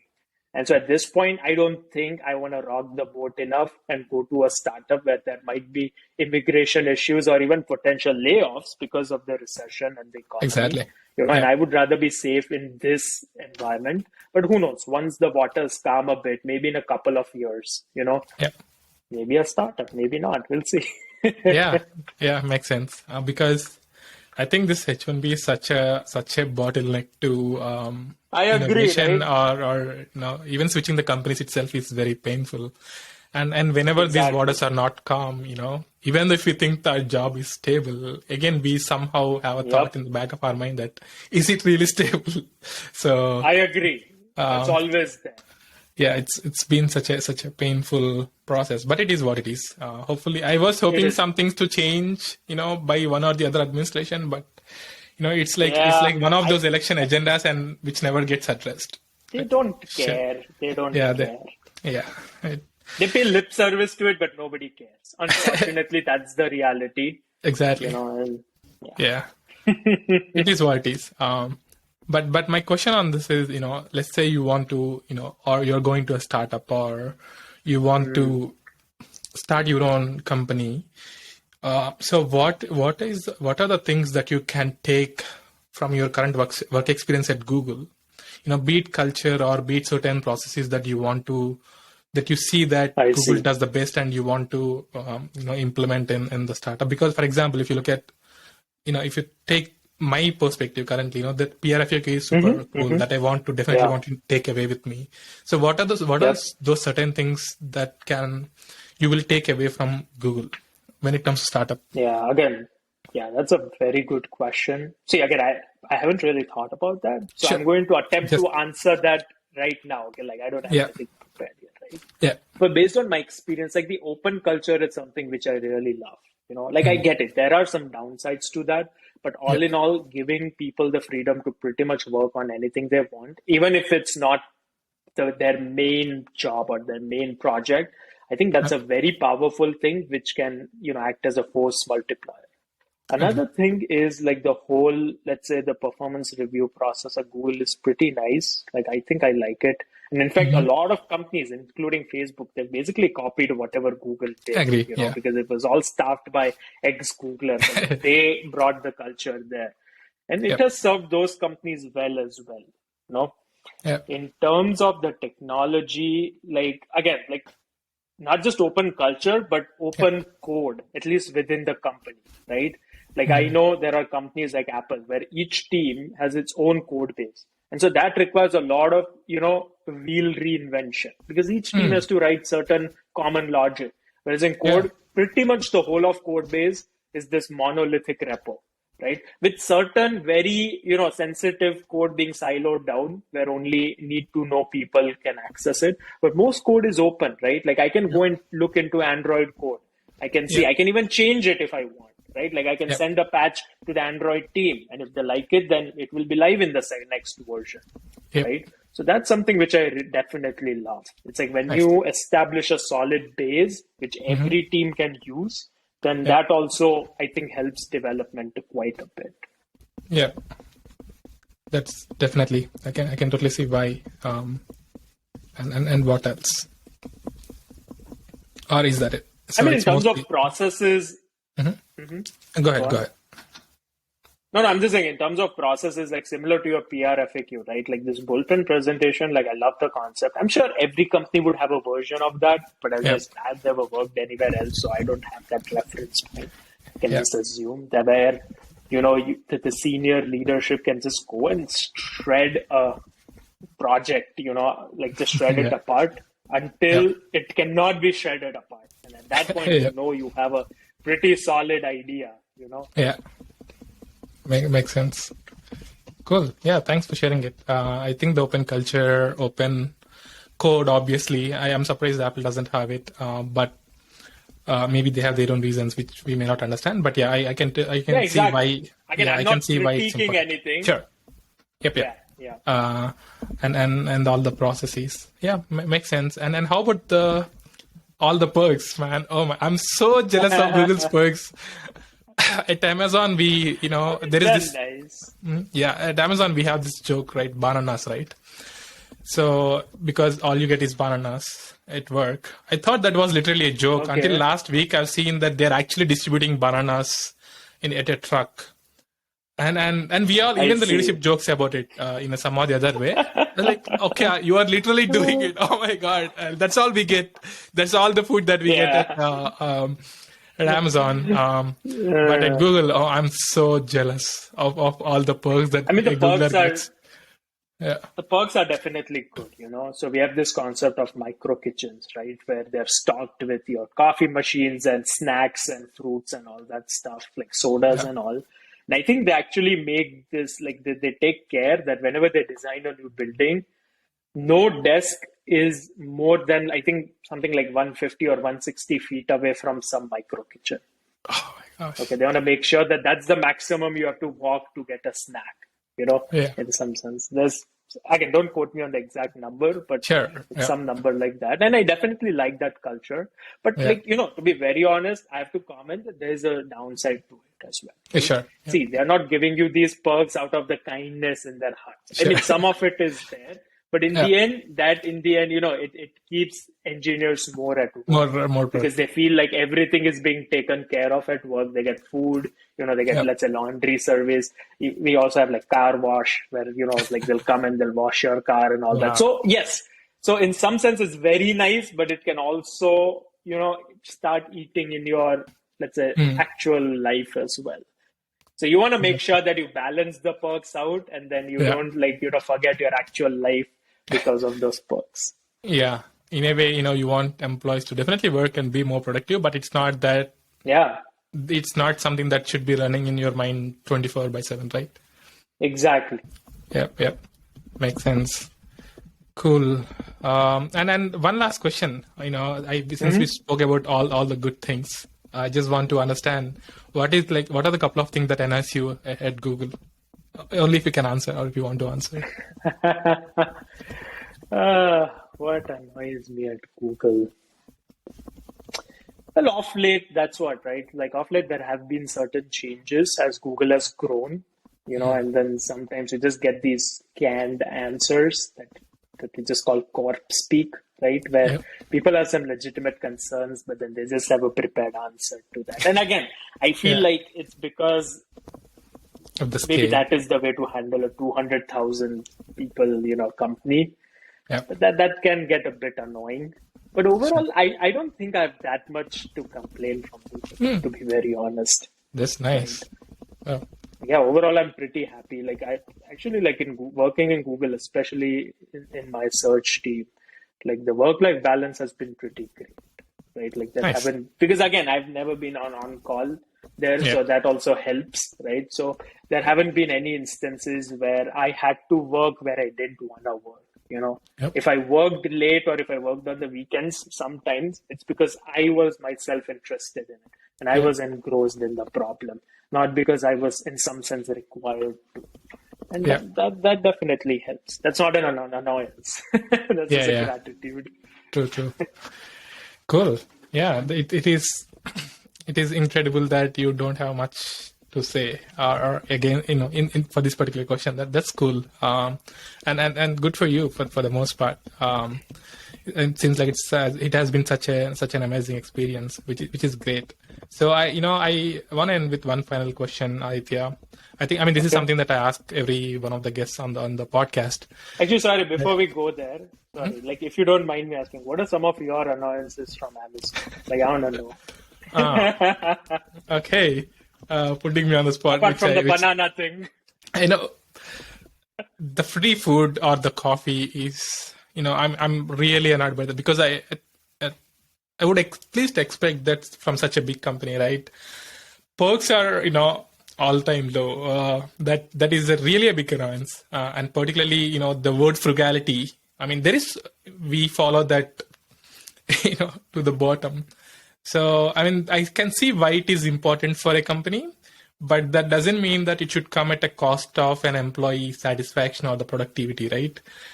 And even at some other companies that I worked at Capital One, you know, which is fairly a medium company, and it's a bank. You know, at least I got like great food and you know, much time to hang out with others, or you know, it's been great. But at Amazon, and I haven't been to the office much as well because it's been I was hired in the last two years, but still perks really annoys me. And and obviously maybe the pay can be a little better compared to other rank. That's another thing. And I think even the stock vesting, that isn't I see. employee friendly, in my opinion. What is the And schedule? so it's 4 years. First year you get 5%, 15%, and then 40%, 40%. So Oh, yeah, yeah. They want to maximize employee retention. for sure. And then whatever you get in these 4 years, then it will be scheduled, post those 4 years. So which means that the longer you stay, you Wait, really so have there to are stick no, to it. Hmm? yes, but then there are no refreshers in those 4 Yeah, years.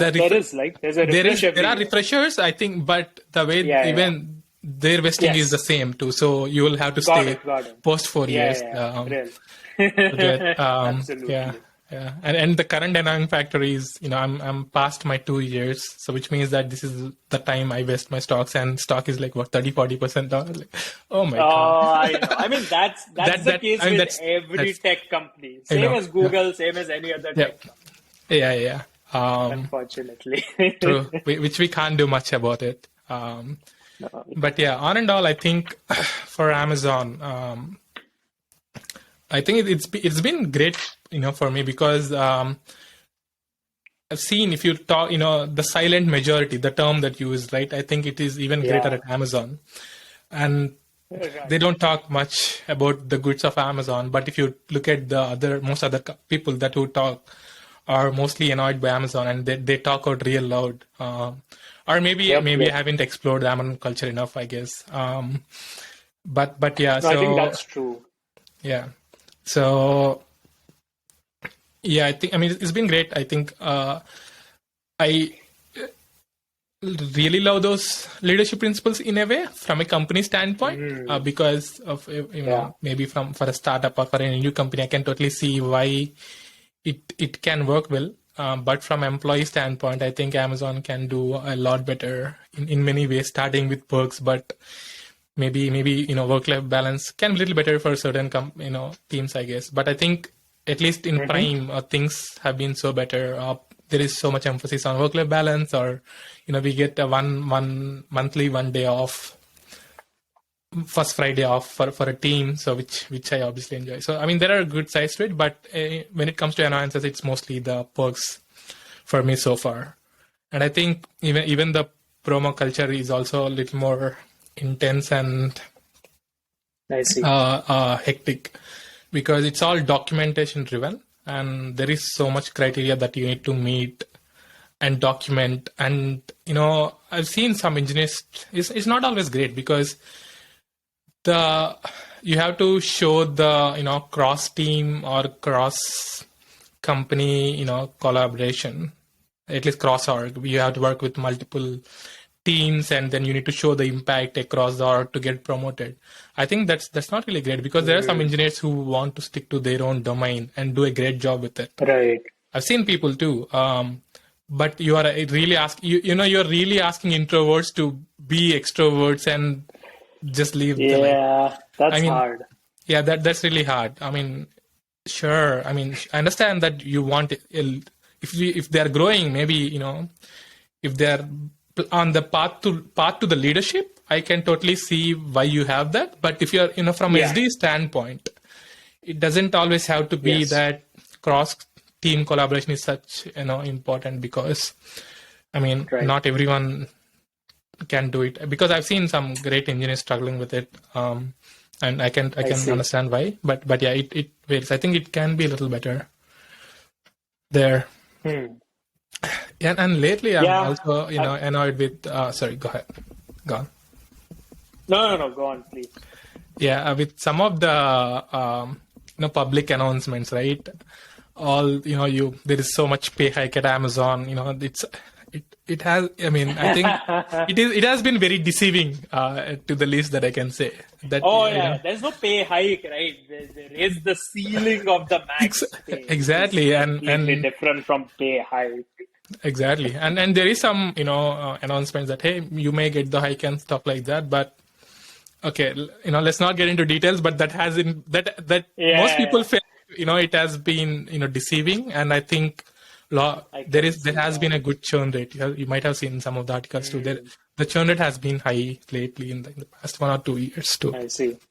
Yeah, which can, Okay, which all this can interesting. add up. But nonetheless, I had, such Yeah, a yeah, such a great time so far. yeah. Of course. See, Okay. again, no company or any organization is perfect, right? The pros, there are cons. As long as for you personally, the pros outweigh the cons, it's Exactly. worthwhile, right? I think Yeah, that's one thing that we all should be understanding. It yeah. depends on a person. If pros are outweighing, that's all you need. You cannot It's expect very 100% subjective. satisfaction. Yeah, Exactly. yeah, Yeah, that's yeah. just not possible. It's not possible exactly. And it's the same thing with anything in life. It's 100% satisfaction in anything is Yep, not possible. Be it it's marriage not or be possible.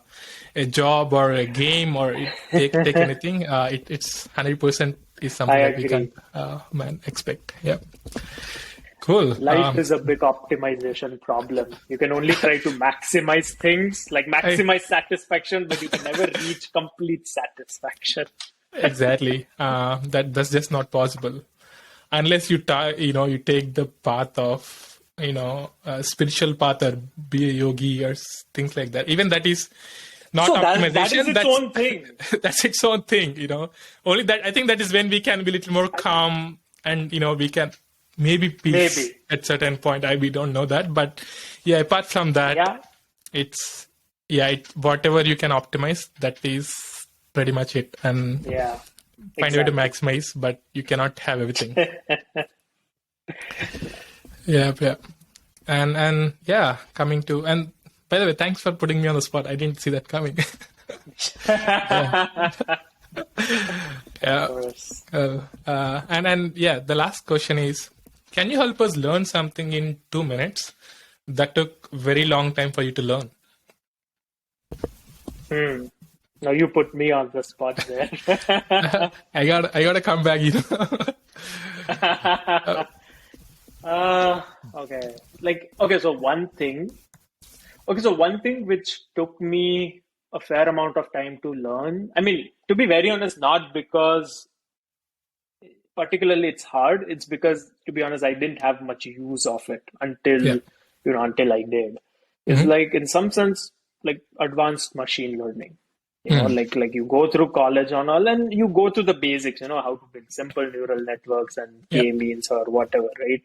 But then the advanced part, like similar to like big language models and all, like they're fairly complex. And like Yeah. in some sense, anybody can use these frameworks, right? Like TensorFlow or PyTorch to Yeah. really build those things. But understanding, right? Yeah. Like building existing architectures is simple when you know what you need to build, because it's just writing code which stacks Yep. up those layers. But in Yeah. some sense, inventing new architectures to do your thing, Yeah. or rather, in some sense, also feature engineering, right? Yeah. Because a lot of people think once you have data, you just put a neural net at it, like you just throw a neural net at it and it's just going to work. That's not Yep. really the case. You still Yeah. need old-fashioned feature engineering to maximize the bang for your buck. And I Yep. just feel like that took me a fair amount of time to learn as to how can we really create new, let's say ML architectures, and how do we really feature engineer? Because I feel like feature engineering is purely an art, because that Yeah. does require quite a bit staring at the data to see Yeah. your own patterns, Yep. like see the patterns on the data yourself, and then trying to do something which can, improve the model's chances of picking it up. Yeah. Again, as I say, I'm just like mentioning what I learned. It's impossible to really explain those Sure. concepts Yeah. Yep. in two Yeah. You can, minutes. yeah. But yes, Yeah. I think Yeah. that took me a fair amount of time. Gotcha. And I can second that because I did some machine learning nano degrees to get the hang of it. Yeah, it's Right. very complex and basically usage is easy, right? At least these days with all these PyTorch or some of the libraries that are available out there, it's easy to use, but you can't really use it optimally if you can't feature engineer, better. And also you need to understand the Exactly. framework to a certain extent. And particularly, if you're talking about inventing new architectures and all, that's a whole different, Yes. complexity Yes. involved. That's a whole And if you, different complexity. yeah, Yes. and the math behind it, I don't think I can probably get a hang of it in this life at least. I don't think I don't think I fully get the hang of it either, but I can understand well enough to do that. But maybe maybe I don't even know that on a deep scale. So I mean, maybe this is too technical, but I don't know if you're aware of this P equals NP problem. Not Do you really. know about that? It's a very famous problem in computer science, right? So Say you have that again? certain class of algorithms called P equals NP. Oh, okay, You yeah. just Google search for P I know, equals yeah. NP, right? It's Yeah, a yeah, very I know this, famous yeah. problem. Do you know about it? Yeah. Okay, perfect. So I always think this, right? It's like once, let's say, an architecture has been developed, right? Like, let it be anything. Like earlier, just neural nets. Then you have convolutional neural nets, and you have res nets and LSTMs, right? Once an architecture has been invented, it's very easy for people to pick it up. It's like verifying the NP part. It's like if you give an algorithm, if you give a verification, it's very easy to follow that and do it. But inventing a new one, or rather, forget inventing a completely new one, but adapting an existing architecture for your needs, where it's not in its vanilla form. I think that is hard. I always say that it's NP hard because coming up with that is very hard. Once somebody has done that, verifying whether it works is easy. Implementing that is easy, but coming it up for the first time is hard. I totally agree. It's like those inventions, right? For example, take it a bulb or electricity or something. We can probably understand and apply it in various cases, but coming up with that idea or innovation, exactly. I think it's hard. Just hard. I NP agree. hard. I even have a more have a more fundamental example here, right? Cool. Like take calculus. At this point, like in India, right? You learn calculus in 9th and 10th standard. Like kids can do differentiation, integration, and all. Yeah. But then it took a genius like Isaac Newton to invent the field. Like up until that, nobody had thought of. I mean, there were people who had thought about it, but it took a genius to properly, formally invent it, right? Agreed. Yeah. And I guess some of your viewers might be upset with me if I don't mention Leibniz, but let's give both of them the credit because there's still some controversy on who really invented it. But my point is that right now, once it's been invented, kids in 8th and 9th and 10th standard can really apply the concepts. But can they invent that? Probably not. So it's very similar to that. Exactly. And it takes a lot. And particularly, I think, we cannot also expect ourselves to invent unless that's our life purpose, right? Because you really have to spend like at least, 18 hours a day, or it's if not, that has to be your job, like day in and day out, if you want to get at least to the bottom of it, right? But for us, we have like so many other things that we need to take care. So to the best, at least, if we can find a way to use it optimally and improve certain things in a much better fashion, which can help many others down the line, is the best we can do. I believe it is in my opinion. I agree. No, I fully agree with you. Like striking a balance is very important in life. In some sense. In anything, in job, in life, in any aspect of job. Balance is the key. Exactly. But hopefully at some point we will be able to make sense of all these, machine learning or some of the architecturally complex problems, and hopefully, if not solve it, be part of something that or some work that really solves it. I guess we'll see how that goes. I mean, there is some effort going on. Like even at Google, we have teams who are researching this understandable machine learning, right? Which is like at this point, neural nets and all, they're just these black boxes, right? Data goes in, data comes out. But then they're trying to figure out ways and techniques to really do this attribution that, okay, because of this part in the data, this part got triggered, and this is because this was the output. So Yeah. yeah, that understandable and debuggable machine learning systems, I believe, are the next frontier in ML. And I think there are a lot of smart people already working on it. Yeah, yeah. Hopefully that people can make more sense of it in the near future, because that's such a hard problem to solve. And Let's I think go. this is another area where innovation is a lot of innovation is coming from Google, but may not be just being be noticed, because this is mostly in the tech circles that all this Yes. neural networks or all the machine learning aspects that are coming out of Google are Yes. super incredible. Um, and and I think it's making so many other products so much great. It's just that we may not be seeing as a product, Yes. or Yeah. directly Yeah. this There's no person. direct implication directly as a product. I agree. Yep. And Yep. then, yeah, like in closing, I think like Google is a great place. I don't know if you know Jeffrey Hinton. Do you know who he is? Nope. So Jeffrey Hinton was one of the initial inventors of the neural net. Like he invented backpropagation back in the 70s and 80s. Okay. Gotcha. And he in fact works at Google right now. Okay. Okay. He works at Google, and I'll tell you this, like one time I was waiting in a cafe trying to get a sandwich, and he was in line behind me. Whoa. So that's the kind of place, right? Where like I Yeah. just like, yeah, he was just standing behind me patiently in line, waiting to get his sandwich. And he's the guy who invented neural nets in some sense. Wow. Wow. Did you? I mean, do you know that? I mean, in the sense you could recognize that person? Yeah, absolutely. Ah, And plus, ah. we also have that badge, right, visible at all times. So I didn't Oh, reveal yeah, that his sure, name is sure. Jeffrey Okay, Hinton. that But yes, helps. I could have recognized him. That helps too. But yes, Nice. I could have recognized him. Yeah. Yep, makes sense. But yeah, I think on and all, it's really a great place to work, and that is one of my target places to work for as well. I know it may not, saying it here out loud is might not be go well in all circles, but I can't lie either. Maybe at some point, No, we never know. But yes. yeah, it's such a great place, and I think the work that you have been doing is so great, and touching every query is that sort of work is something that I can only imagine doing, that I really want to do at some point.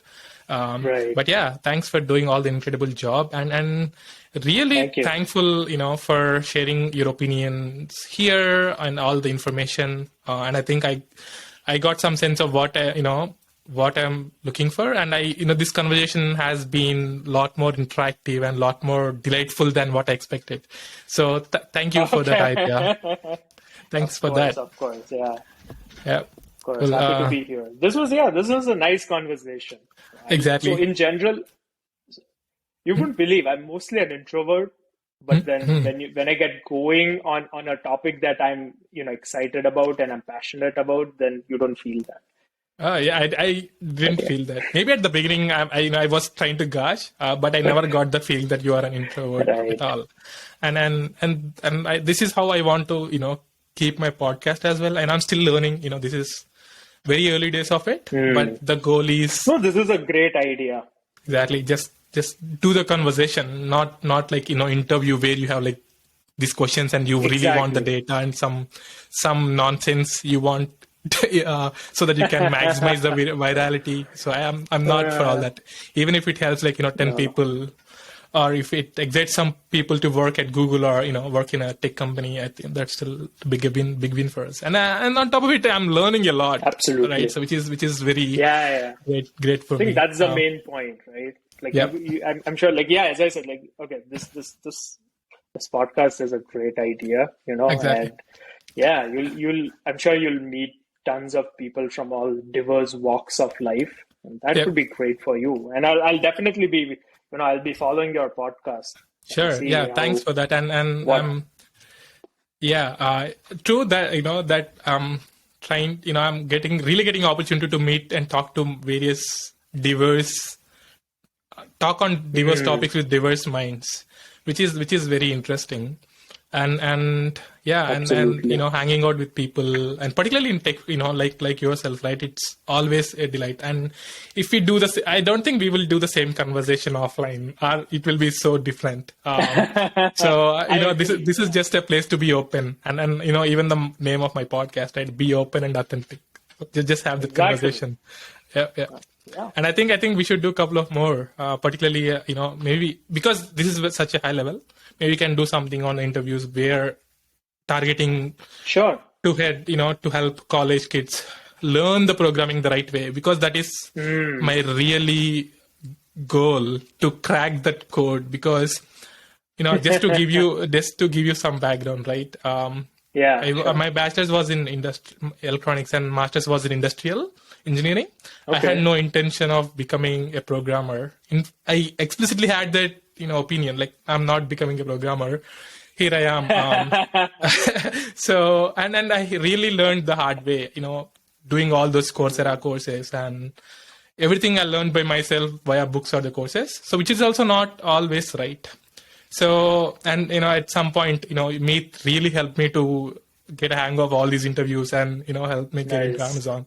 So it, I mean, I got some good circle to to get some help, and I was able to figure out most of the things. But I don't think I did the right way.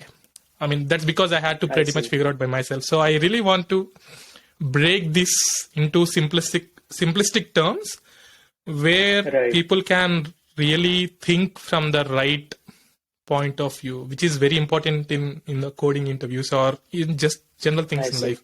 Like you said, your professor really taught you that to approach the problem in the right way. So that is something Right. that we really need to do, for many people, right? Because that makes life of many people very easy, and and Mm. and coding itself shouldn't be such a hard thing to get into. Anyone can do it, but you just have to learn the right way. If you go the other way, you'll the life is gonna be hell. You'll be doing some half-ass shit throughout the life, so which is also not great. So and I believe I do it on some point too, because I take some time to figure out certain things that I haven't really learned. So I am I'm a culprit too, but still I want to learn, and I also want to help many others to learn and think from the right point of view. So maybe we can do more content on that. I can totally see that will add a lot of value Absolutely. if you're interested. Yeah, Sure, cool. sure. Yeah, I would love to be a return guest in some time. Perfect. Yeah, we will definitely plan for it. And again, and also thanks for being so flexible. I know we planned for like hour 15. Now it's like 2 hours, and I didn't even realize. That's fine. I know. Yeah, yeah, that's fine. Yeah. Uh, so cool. Thanks for that, Aditya. Of And course. yeah, talk to you soon then. Have a wonderful night. Yeah, talk to you later. It's Yeah. Bye great. bye. Yeah. Thank you. Yeah. Thank you. Bye. Bye bye.